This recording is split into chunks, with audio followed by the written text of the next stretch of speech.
Welcome back to Glowing Hour. It's been a minute since we recorded, so I feel like I should be saying, welcome back to the podcast. I'm half the podcast in. Well, but that's not the case. Today we're drinking a Cran Amaretto Kiss. She's cute. We've been hunting for better cocktails. We've been a little lazy. A little just pouring a glass of wine, maybe just making a quick little ranch water. A little just club soda with something moment. Forgive us. We were going through some things. Yes, we were moving quickly. So let's try this one. Cute. Enjoyable. That's cute. Amaretto, I feel like we've only used it maybe once in other recipes. Yeah, what was it? It was a cherry something. Like, it was specifically cherry. It's got a nice little subtle... I love that. I think that's like one of my favorite liqueurs now. It's like cherry Coke. It kind of does taste like cherry Coke with an orange in it. Maybe we do cherry Coke next. It's just Coke, rum, and amaretto. I wonder if that's something someone's done. What is that cocktail called? Like Coke and... Rum and Coke. Rum and Coke? It's just rum and Coke? A rum and Coke, but with rum and cherry Coke, but without cherry Coke. Just amaretto. I mean, you could use cherry Coke too, I guess. You could also use that. Or like a vanilla Coke. And then There's the cherry. no name for it. It's just rum and Coke. Yeah, right. Oh, maybe there's like gentlemen's. I don't fucking know. Whatever they call those things. Like, I don't know. Like the lady version of it. You know what I mean? Like, 'cause it's cute and like the like dainty, the dainty rum and Coke. Anyway, I'm drinking that way too fast because it's good. So today we're gonna be talking about 5 emotions to reconsider. So this is like a way to maybe help you listen to those emotions a little bit deeper. Because let me tell you, the one time I fucking learned that anger isn't like the true emotion you're feeling. Like, I'm just mad. Well, no, girl, you're not just mad. You're probably sad about something that like it's hurting your feelings, or it's like the emotion is one thing and you have a label around it, but it's like, here's what you actually got to look for. The layers of emotion. Right. Hiding underneath that big emotion. Exactly. So, the 5 we're going to talk about are discomfort, shame, bitterness, anger, and sadness. To start us off, let's do it. Discomfort. So this thing says, it shows you that you're being pushed out of your comfort zone and are being challenged. You have the opportunity to change and to grow. That one's, I think, like really self-explanatory. Like being uncomfortable or discomfort. Okay, is uncomfortable and feeling discomfort different? I don't want somebody to take this and be like, in an uncomfortable relationship and be like, I'm just like... I just need to learn how to grow. Yeah, no, like, I mean, for sure you're still gonna learn to grow, but... I think they might be a little different, like, discomfort. Yeah. It's just, like, uncomfortable, I feel like, is more so, like, you're uncomfortable in a specific scenario situation, and then discomfort is, like, a long-lasting feeling. You know? Yeah. Like, I'm in discomfort, or whatever, instead of just, like, I am currently uncomfortable. Or that makes me uncomfortable. Yeah. You know? Yeah. Does that make sense? Yeah. So I think, like, with that, I can think of, like, scenarios with, like, us growing into our business where we were constantly discomforted. In discomfort. A long-term period. Of just trying to learn these skills that we weren't so sure of. And or just learning about how to move in a business setting all by ourselves, because like of course we've worked for like corporations and like other people who have like set rules and whatever, so the discomfort there was like the uncertainty. And I think that's where discomfort sometimes usually really lies, is with uncertainty. Yeah, because uncomfortable to me just sounds more like you didn't like something, right? Versus discomfort is like, ooh, there's like, something off about this. Yeah, I agree. I think with that being said, like this is saying, like discomfort is kind of essential in helping you grow, though. Like it's like you were saying, in a relationship, maybe if you're facing discomfort all the time, you have a lot of growing to do, maybe on one hand. Yeah. But on the other, sometimes extreme discomfort is not necessary in your life. Do you know what I mean? I totally get finding what you're that saying. balance of like, look, don't stay in a toxic relationship. That's not what we're saying.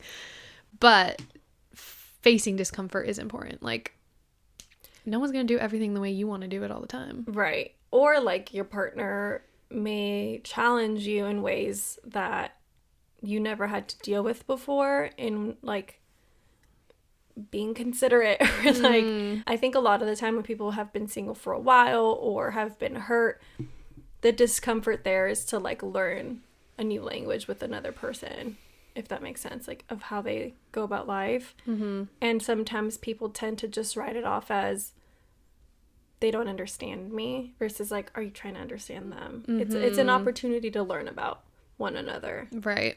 I don't have much to add on that one. That was really... I like, she's a boring one. She's a boring girl. No, she's a big emotion though. She is though. Like, I'm thinking of maybe like a small example of like dating someone who takes you out of your comfort zone, but maybe in a good way. Like, right. They're more adventurous than you or something. And that makes you feel, in this case, I would say uncomfortable. I don't think you're in a state of discomfort, but like uncomfortable to try something new. Yeah. That's a good example. And that's an opportunity for you to either express yourself and tell them that it makes you uncomfortable, or put yourself out of your comfort zone and then try that said thing. Yeah. Moving on to the next one. She's a big one that I feel constantly. Oh goodness, what is it? Shame. Yes, not funny. I'm shameful. I can't help but laugh. And this is a big one. Maybe we'll get into it, but it's like a big one and it's really hard for me to, maybe I gotta do some shadow work, but like it's really difficult for me to figure out where I became so shameful. Okay, I say that and then I understand where it comes from and whose opinions, and we'll get into it. Like really, okay, never mind. I'm just gonna read it. It shows your need to reconnect with yourself. Perhaps you are internalizing the beliefs and expectations that other people are placing on you. That's tea right there. That's real tea. But yeah, like I said, I can recognize where it's coming from. Mm-hmm. I have a hard time. It's like I know that those things are wrong, or they're not mine, I should say, because to say something's right or wrong is another thing. But like those expectations, those belief systems, they could be right for someone else, but they're not necessarily true for me. And I can understand that, but to introduce a new belief or like to like empower my own belief feels so difficult. Like not necessarily counteracting the belief that is giving you shame, but just to have in general like a new positive belief about whatever that. And it doesn't even have to be like, for me it's like not even a new belief. Because, like, I understand, like, the true belief that's there. But to, like, bring her up is really hard. Like, example, maybe, like... It's almost like this thing is, like, a bully. Yeah. You know? And it just keeps, like... Pushing the real one down. It's like the everyday self-confidence thing that... Yeah. I mean, I don't know what you're exactly talking about, but for me, I would say, like... Looking at this is why I feel like I have body dysmorphia, you know what I mean? Like whenever a sentence starts with listen, this is why I think I have something. It's just like some days, how can I wake up some days and be like, damn, you were the hottest bitch to live, and then the next days I'm like, why do you have that piece of fat right there? Why do you have this like little curve there? Why do you have a dimple there? Like, I'm like, why is your head screwed on backwards? Dude. But literally, those are the beliefs, right? Those are the angry, shameful beliefs that I'm forcing down my throat. And some days it's a lot harder to be like, the thought I know is true is my body is healthy and I take care of myself. And ultimately, I felt like a bad bitch yesterday. Right. So what's the fucking difference? What's the problem, brain? Yeah. What is the problem? Olivia, I'm gonna fight you. Yeah. That's difficult. And and those are like the expectations and beliefs of things that you're seeing outside of you. It's not an innate thing that I'm like, I need to be dimpleless. Yeah, no one said that. Well, people said that, but I didn't. That's what I meant. Like, yeah, I didn't say that. You didn't say that. So it's just hard, though. I feel like it's literally like a bully. Like, these other things are so much bigger. Mm-hmm. Because you see them everywhere. Yeah. You see a girl with a dimpleless body, or like on Instagram, like guys swooning over the hottest girl ever because she's hot. And I think like Love Island's really bad for Oh, mental Love health. Island. No, she's good. No, she's good. I love she's Love good. Island. I love how they're bringing more bodies. I was gonna Not just skinny say girls. the fall games, Love Island games. I was like, thought it'd be a really funny TikTok if it was like, ugh, not Love Island trying to like make more money off us and like have another show, and then I was like, me when the spin-off comes out and I'm like eating fucking popcorn, eating it up. I fucking can't with that show. It's so good. Okay. Yeah. That's shame. I encourage you to, although I have a hard time, and if you can relate to what we're saying, where like the real belief, but it's still not as strong as the other ones. Yeah. It just means that there's some time, like how this says, there's like a need to reconnect with yourself. And that can be simple steps every single day of like doing affirmations for yourself, or journaling, or even if like it is a physical thing for you, like retraining your brain to believe in working out as a positive thing versus like a punishment for something it's that like you ate. Like an act of self-care. Yeah, it's like you're celebrating your body for like where it is, and also for the fact that it's carrying you, bitch. Like, thank God you're moving through your life with this body. People would kill for that body. Sometimes I think about all the thoughts up in my head and I'm like, that's heavy. We're heavy. Carrying all that. Girl, relax. Ooh. I mean, using the big trigger word, relax. No, it's more like, okay, we gotta chill. Totally different. That's enough. Totally different connotation than relax. So that's shame for you. Oh my God, this is like reminding me of like the emotions on Inside Out. That too, but the hormone monsters are like Big Mouth. Like shame. Love. What was the shame monster, anxiety, depression cat, anxiety mosquito. Oh, that one's a killer. That one, I'm like, I feel you in my bones. Literally. The way that they depicted anxiety as a fucking mosquito is perfect. It's hilarious. It's perfect. If you guys haven't watched Big Mouth. Oh, the vampire is the shame one, right? Yeah, shame. Yeah. Shame vampire. Yeah, Literally, blood-sucking one, though. Shame guy. Poor thing. I feel bad for him. And then, what's his face? Have you seen the new season? I haven't. I need to watch it. The baby of the two hormone monsters, he wants to be like a shame person and not a hormone monster. That's insane. Yeah, I think, anyway, that's where I left off. Okay. Watch that show. It's really good. Next is bitterness. She's a real one for me and Sam. She's really in there. We have a hard time letting her go. Yes. To all my bitter bitches. Anyway. This shows where there is some room for forgiveness. Yeah. Identifies where you may still be holding judgments upon yourself and others. Mm-hmm. So this one... Yeah. This one can really tie back to, like... A lot. What we were just talking about this week, which was, like...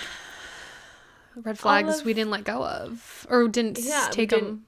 Just, like, these people. Like, I think... In one sentence, you're probably like, bitch, you're the one who's still talking about them. Yeah, I get it.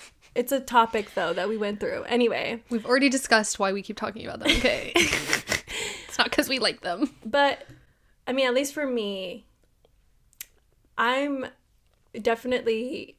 I think there's been forgiveness there. Mm-hmm. I think there is some pieces of places that, like, that those relationships, that bitterness is held. Mm-hmm. Do we have to let it go?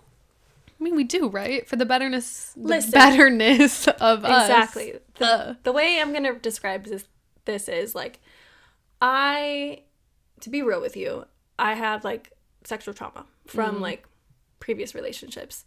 With that said, bitterness is real. You're probably like, yeah, bitch, be bitter, you know? Fuck, yeah, for real. But at the end of the day, like, they don't have to see me again. They don't have to, like, care about it or deal with it. Maybe they don't even know, you know? Mm-hmm. But with me, like, I have to live with it every day. So, like, at least I can forgive myself for being in those places and forgive them. Like, what is it to me to forgive them? Like, why am I holding this piece of tie with them? Like, for what? You want to keep being angry at them because you, like, low-key, like, still want to think about them? Like, for what? So, at the end of the day, like, I think I'm just really understanding that the forgiveness is for myself to just, like, not feel so bitter, but also so strongly and, like, identify so strongly with something that happened, you know? And so long ago. Like, yeah. What am I going to do now? Just hold on to this 45 years from now? Totally. Yeah. And I'm not speaking for anyone else with, like, sexual trauma, but that's just my experience and how I'm trying to move forward, because I don't feel like it serves me more to let go than to, like, keep it and keep moving forward in my current relationship or, like, my current life. It's too much. I think bitterness in general, like, regardless of where anyone's at in their process of things, I think just holding on to bitterness, I get it, I get why you want to do it, trust me, I get it, but like you're saying, at the end of the day, they're not losing anything by you being bitter. You're losing everything by being bitter. You're the one holding on to all this. For what? To not be happy? To not move on and be happier without that experience, like, constantly knocking on your door? It's that thing that people say, like, you can only control your reactions to things. You can't control other people. Like, as much as you didn't want those situations to happen, any situation that made you bitter, they still did. So right, like, the reality. That's the reality. They did happen. Can't go back. Can't tell someone to not do something. All you can do now is react to it. And are you going to react in a way that's, this isn't personal to me? This has nothing to do with me. I'm moving forward with loving myself and showing up for myself even more. That's, like, the way. Interestingly enough, too, with, like, being bitter, I feel like it's a lot easier for me to hold on to bitterness when it's someone that I feel highly emotionally attached to. Because I feel like that's a really good point. Worse things have happened to me with someone I'm not emotionally attached to, and I don't have any bitterness. Because I don't know them. I don't really know anything about them. So it's a lot easier for me to be like, well, it was just an unfortunate situation, and, like, I don't really hold anything against that person. But yet, someone who maybe did less terrible things or whatever to me, I'll, like, hold on to that bitterness. It's like a grudge. Like, it does not serve me, but it's interesting, the, like, emotional piece. Yeah. I think it's because you maybe held some expectations there. You know? It's definitely... That's right. There's opportunity for forgiveness when you feel bitterness. And I think I've gotten a lot closer to, like, genuine forgiveness and just, like, I don't know. Maybe I am there. I mean, like you're saying, like, there's still things that are, like... But you're constantly practicing is what you're saying. Like, you're at least in a constant practice where you're not, like, ignoring and just being in the bitter state. Yeah, no. Yeah. I'm very much like, like, I understand the reality of the circumstances, but, like, well, hope they're doing better. Yeah. You know? Yeah, no, I definitely agree. I think forgiveness is just, like, a really difficult piece for people to practice / like, move into, like, the state of being in forgiveness at all times. Outside of, like, relationships, like, romantic relationships, there's also, like, the bitterness of friendships or, like, really close family or whatever, and feeling bitter, I think, in that way, because, like, relationships end, right? And most of the time you don't become friends with them. But with someone that you thought was going to be there for life, which, like, you always think that of your partner, but you understand that if you do break up, it's done. It's done. But friends or whatever, you think that's literally for life. Like, nothing could break us up because... That's worse. You know? It's way worse. It's like, there's already, like, a contract in place with... You said partner, and you're like, listen, if this doesn't work, it's kind of done. We can maybe try. But it's, like, probably not going to work. Right. For a friend, it's like, why did you leave me? You said this was forever. Literally, though. Like, what were you thinking? You dumb bitch. And then there's the bitterness. Yeah. I think it's a lot harder to forgive bitterness in those scenarios, especially when the other person isn't trying to meet you halfway again, Mm-hmm. or you just don't know what they're thinking, it's like, oh, well, fuck them then. It's so much easier to say fuck them than to put yourself out there and be rejected. Yeah. I think for me, I learned forgiveness maybe like 5-6 years ago. Mm-hmm. Like, genuinely learned it. Like, of course, everyone's like, you knew the concept of forgiveness. Of course, I knew what forgiveness meant. You're like, forgive? I don't know her. I didn't know her till 5 years ago.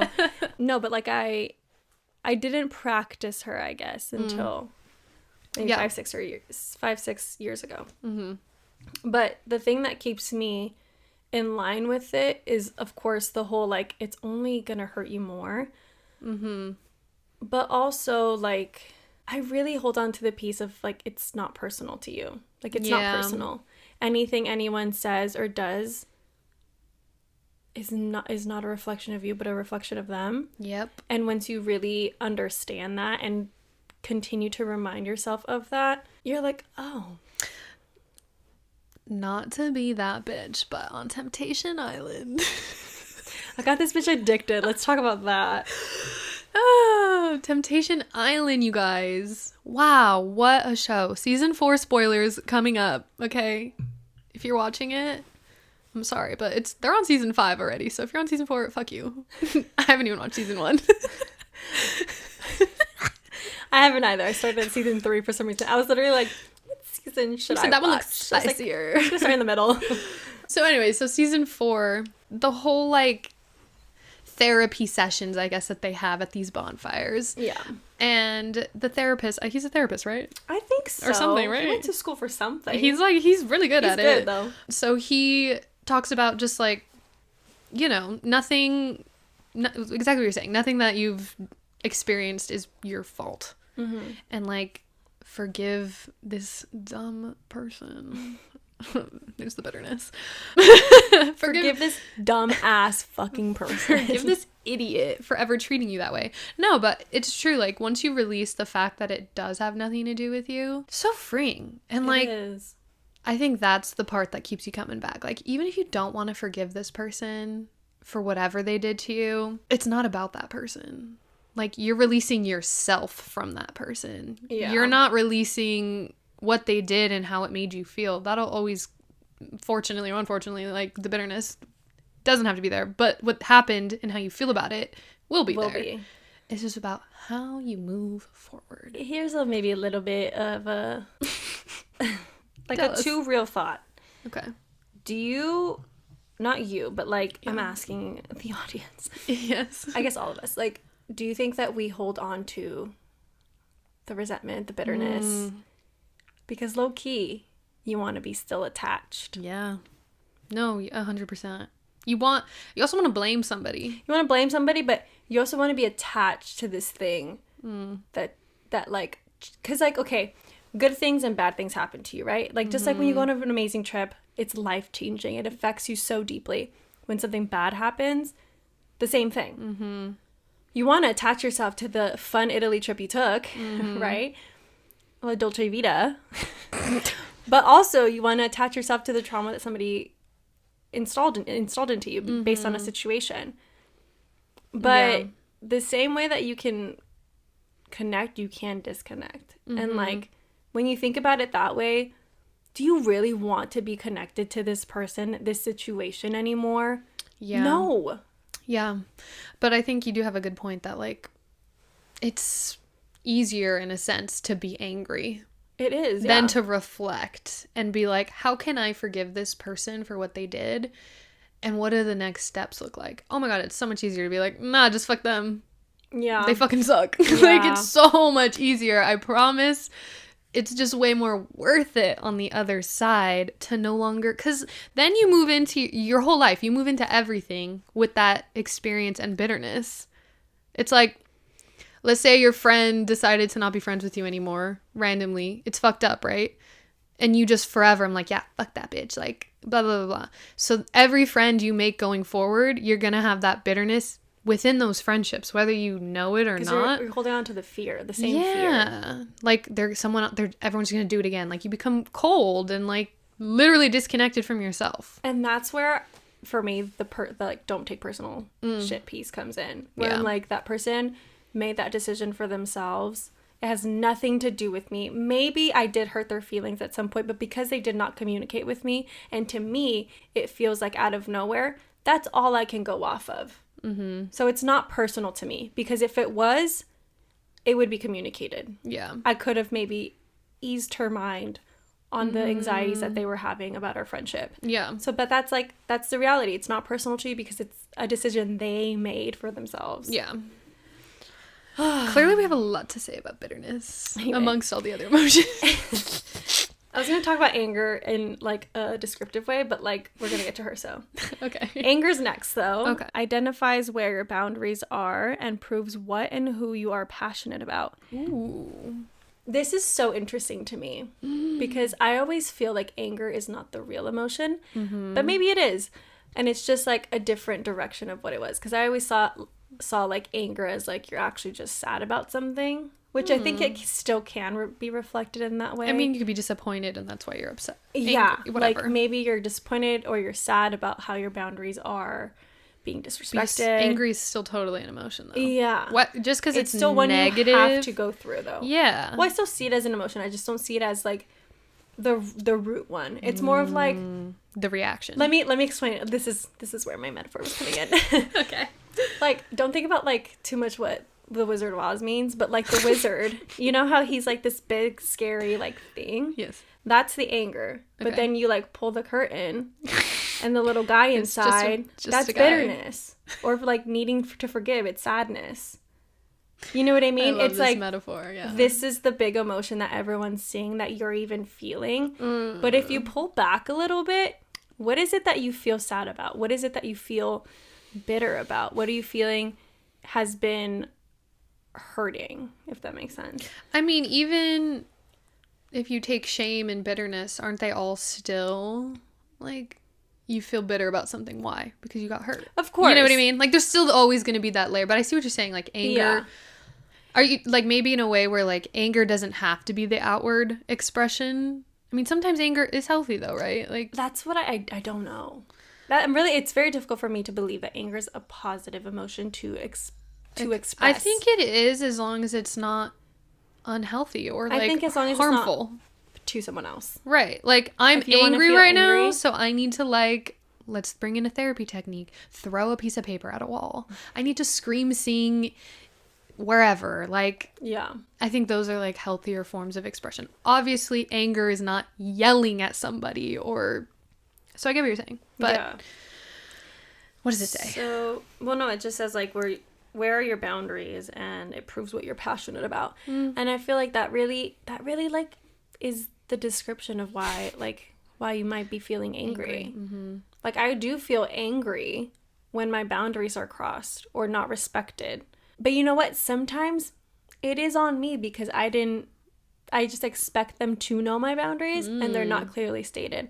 And that's my fault. And it's my fault because I feel like it's too much if I express them. Which then comes the shame part. I feel shameful about wanting to express them and having needs and boundaries. Like, I feel like I tend to do that a lot at work or with like people that I collaborate with. Like if I don't feel like my boundaries are set, then like I get upset, but it's no one's fault but mine in reality. And the passionate part, like for sure. I feel like when people get passionate about something and if the other person or the other people don't agree, then that's when the anger sets. Yeah, because I think if you're not passionate about it, anger doesn't come up, you know? Like, No. It's such a strong emotion. Right. It's definitely not just like a passive. Because bitterness to me is passive. It can be.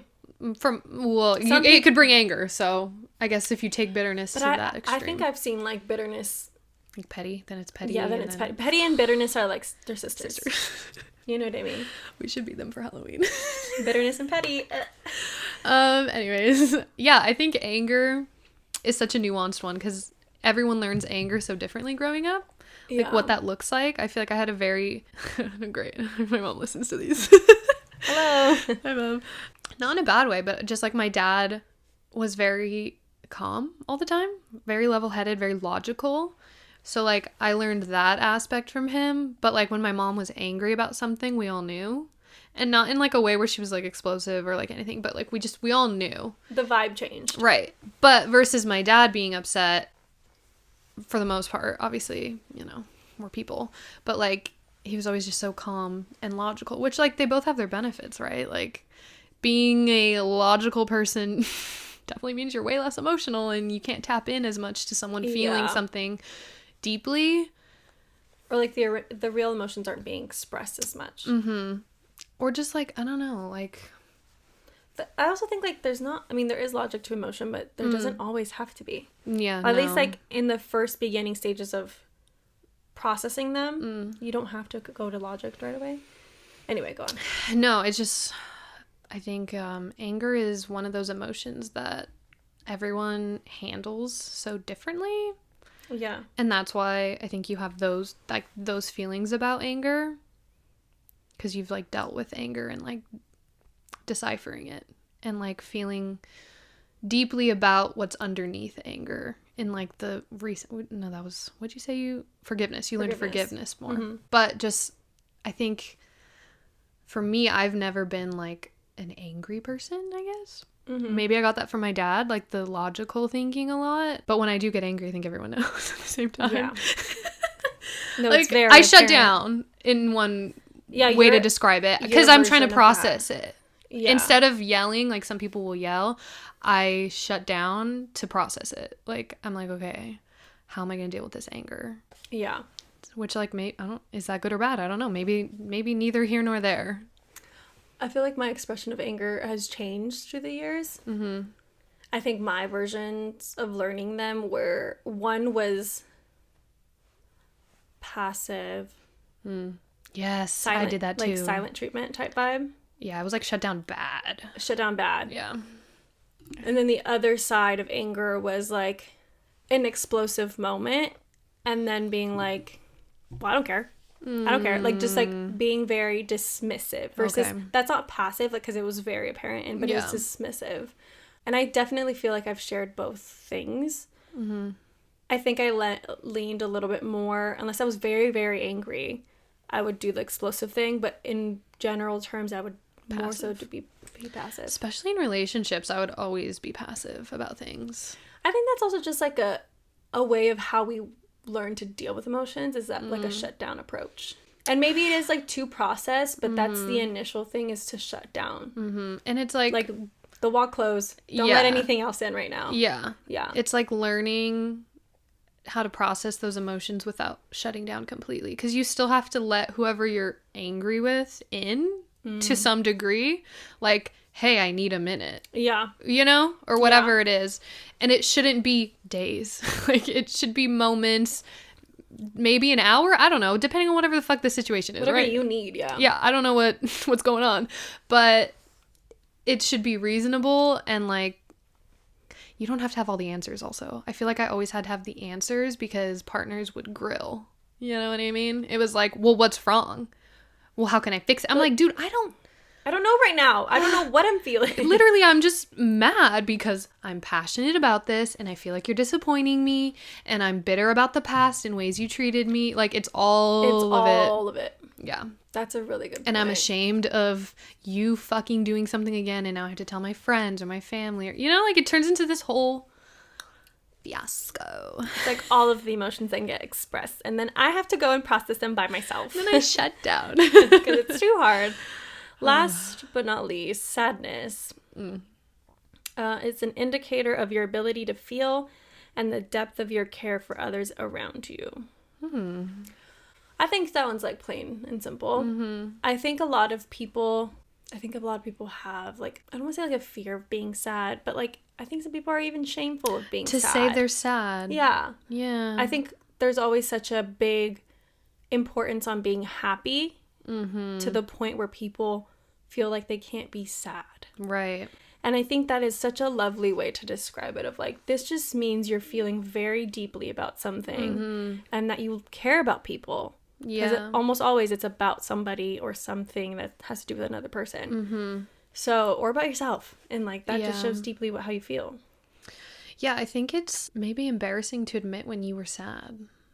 Which I feel like I've literally, my birthday, I told my parents that I was sad. I told you guys that I was sad. And like, maybe I normally wouldn't have admitted, like, yeah, I was actually privately sad alone all by myself the other day or whatever. But, like, whatever. And it's also the part of being, like, I don't want to be a burden to anyone of, like, now fix it. Like, that's not what I'm asking for by saying, I'm kind of feeling sad today, or I was feeling sad yesterday. It's not like, hey, knocking on your door, fix it for me. I need some attention for you to help me. Yeah, it's just like, yeah, I don't know. I was feeling really deeply about whatever it was. Or I don't know what it was about, you know? Yeah. Sadness. She is that girl. I love her. I love that movie, Inside Out. And that's what I was thinking about. So good. Oh, she's so cute, annoying sometimes, so. Which, she's fair. Like getting in the way of things. She is, but it's okay. We can't dismiss her, because the gotta more we dismiss her, see what happened in the movie, and if you didn't, go watch it. Now I need to go watch it again, actually. I really love that movie. I've been, like, needing to watch Inside Out, Soul again. Never seen it. Soul? The movie Soul. Which one is that?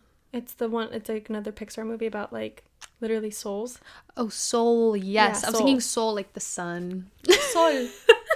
Soul. And then there's like another one, but... Yeah, Soul I've seen once.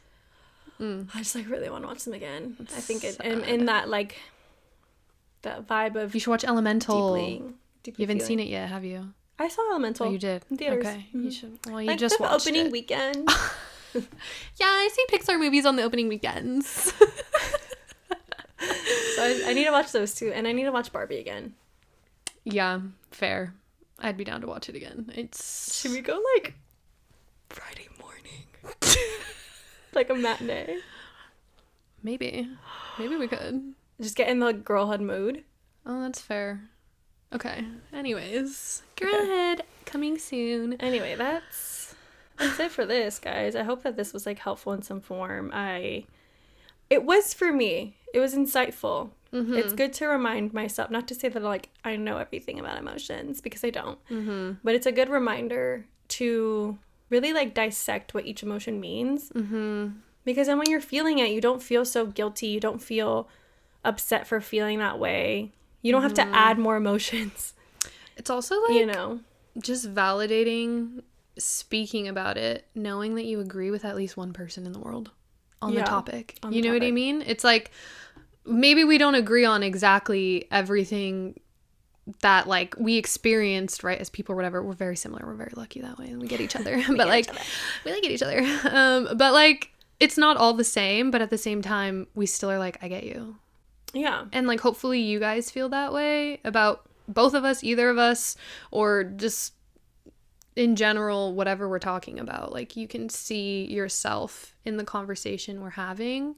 And I think that's our goal in general with this podcast is, like, I don't know, we've gotten a lot of feedback lately that, like, the podcast is a vulnerable, open space, and, like, we can be very vulnerable, which, like, wasn't even really thinking about it.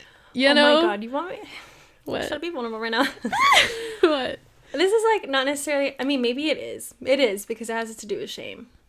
But I was, like, talking to Logan, and I was talking about jobs, and I was like, what's gonna happen next? And then you were like, the podcast, like, we gotta focus on her. And I'm like, for sure, like, I want to put my whole SC in it. And I was telling her about that, and she was like, yeah, why? I feel like you guys haven't. Like, yes, you're putting a lot of effort into it, but I don't think either of you, like, are manifesting for it to work for yourselves enough. Yeah. And then, like, I got into this, like, deep fucking, like, conversation about how I think, like, my blockages are really a lot about feeling like I don't have anything important to say. Or, like, even though we've talked for hours. Even though I'm here talking for hours, like, but, like, with what purpose? Like, I clearly don't think that I'm, like, worthy of listening to. And so it's, like, very contradicting. But I'm like, the shame that I feel, and this is just, like, based on things that, like, I've been feeling for, like, my entire life, and they're not true to me, because I know that, like, I'm obviously doing this, so like, innately I know that's not real. Yeah. But it's just so interesting that, like, that's how I feel. Maybe that's not what you feel, but, like, there's, like, blockages in those ways of, like, these emotions do need to be felt out and, like, understood. Because in the minute you don't, you create, like, literally this whole new storyline for yourself. And for what? I can resonate with what you're saying. I don't feel like You the said, exact "I same. I was love like, no, I have a talking." lot of important things to say. I don't know about you, girl. That's weird. I'm just kidding. No, I do resonate though. Like us just not having the amount of traffic that we want, whatever. Like getting the validation, essentially. The fact that we haven't gotten validation from the outside world that we're worth listening to is like what is keeping us from being like, yeah, I want to do this and I want this to be like something that really changes people's lives. Yeah. Because it's scary to say that, because if we fail, it's like, then what? okay, losers. Like that's what it feels like. But like we're already in the loser mindset. Why are we in the loser mindset? Like we've been dedicated, like so many people will tell us every now and again, like, so proud of you, it's so cool what you're doing, or I love listening, or I just listened to this episode. Like how many people in our lives actually consistently tell us something about our podcast? Yeah. And it's like, so why the fuck are we treating it like no one's listening? That part. Like why are we doing like that? like the losers because don't wanna be. We literally, our goal is to literally change people's mindsets, lives, not literally change your mind about anything, but just like connect. Yes, connect with people. We just have a lot of feelings. Share with you, let you know that it's okay to be this vulnerable and also not have it all figured out, and also just be in a work in progress. Being a work in progress is totally fine. And it's always going to be like that. So yeah. I mean, look at us. We've been podcasting since 2020. Wow, it's been 3 years. Yeah, we've literally been podcasting, and wow, we are those bitches. Yeah. And what about it?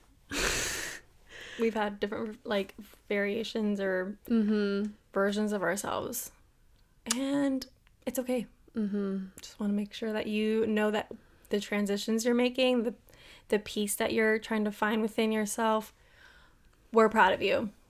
Yes, definitely. Because it's fucking hard. It's fucking difficult. This life, it's got to be worth living. Enough said, man. I can't drop my mic, but I would. Just knock it over. But then, yeah. Anyway, love you guys. And we'll see you guys next week. Next week's going to be a really good episode. So stay tuned. We have a special guest. We kind of give you like a little bit of a sneak peek because we might watch Barbie. Anyway.